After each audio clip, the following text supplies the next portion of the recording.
You've been abducted from your tribe, humiliated and tortured by despicable beings, and you're finally free. Oh, by the way, you're a giant. But not just any giant, you're an angry. What's up YouTube, and welcome to another Noble Gaming review. Today we are reviewing a game called Angry Giant. This game became available on Steam on the 9th of April. As I make this video, this game runs for $12.99.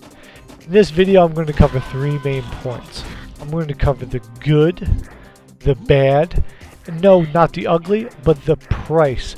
I'm going to talk about the good things about this game, I'm going to talk about the bad things about this game, and I'm going to talk about whether or not this game is actually worth $12.99. So let's dive right in.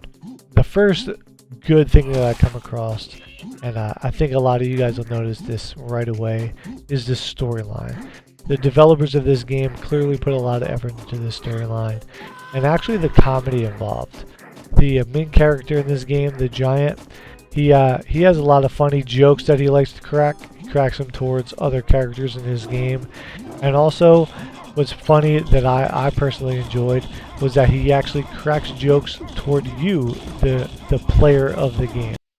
The next good thing I noticed about this game are the mini levels. I'm a big fan of the old school Sega Genesis, Nintendo, Super Nintendo games, where as you're playing throughout the game you can stumble across a button or a hidden pathway that takes you to a whole nother level. This level doesn't necessarily have to contribute to the main storyline of the game, but it does add a little bit extra fun and a little bit of something extra when it comes to the gameplay itself. Finally, the last good thing that I noted about this game are the upgrades. There's actually quite an extensive upgrade system in this game. There are different weapons that you can upgrade, different gear such as boots and whatnot, and there's actually a money system, coins and stuff that you can collect and earn to let you upgrade your weapons and gear. I always think that's a pretty cool thing in games. Kind of adds to the replay value, and they did a good job in this game with capturing that aspect. Now we move on to the bad parts of the game. First and biggest thing that I noticed are the controls. Now, it starts off with some keyboard controls. It's the basic A, S, D, W movement controls with Z, X, C for, actions such as smashing or eating or whatever it is. The thing is that these controls kind of make it difficult with the way the keyboard is laid out to actually be able to do multiple controls at once. And on top of that, there's no way to actually adjust those controls. Just about any game these days, you can go into the settings and you can change what the actual keys do for each thing. This game does not let you do that. Luckily, they do actually encourage using a controller for this game, which I ended up doing and helped out a lot. But when it comes to the keyboard itself, it doesn't work out as well as you would think.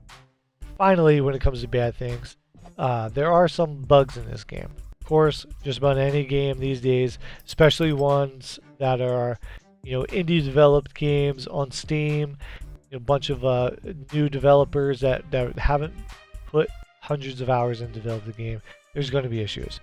The biggest issue with this game is when you actually connect a controller to play the game. I connected my Xbox One controller, started off well.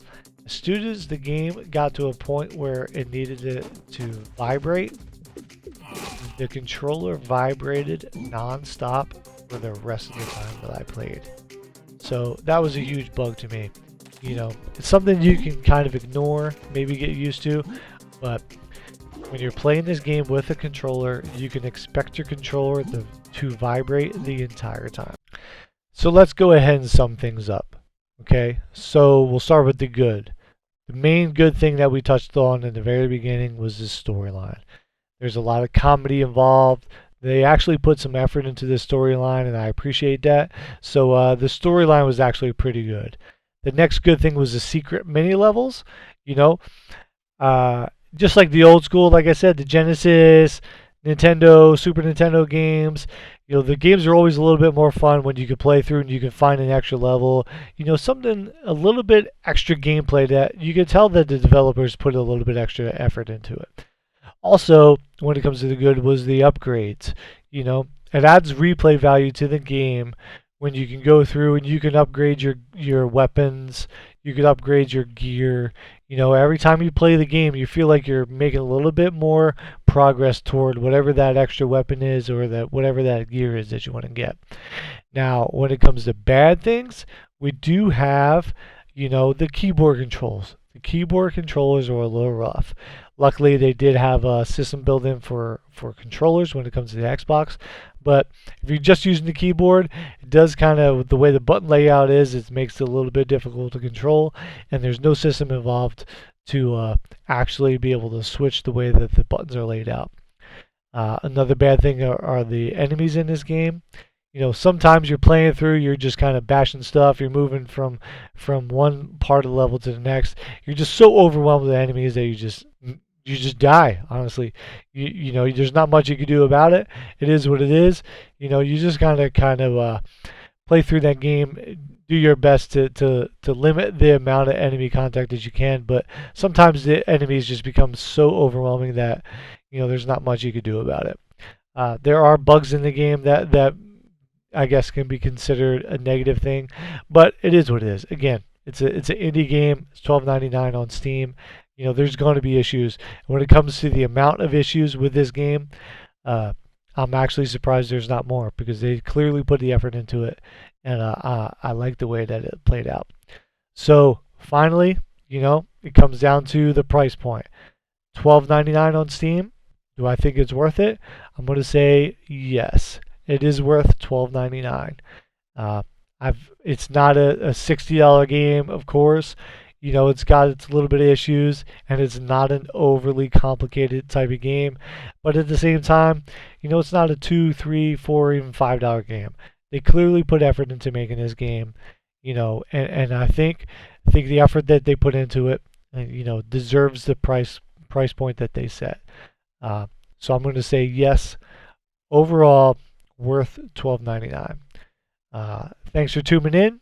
I appreciate you guys checking out my video. As you guys can see, this is my second video so far. I clearly have a lot of work to do, but you guys also see I've already made a lot of progress from my first video to my second. Feel free to hit that like button. Honestly, feel free to hit that dislike button. Comment down below. Let me know what you think. Let me know what you want to see out of my videos. Let me know what work you think I need to put in. And of course, hit that subscribe button. You know, that way you're the first to know when I have more videos that are published. And I promise you, my videos are only going to go get better and better. Thanks again, and I look forward to putting out more content for you guys soon.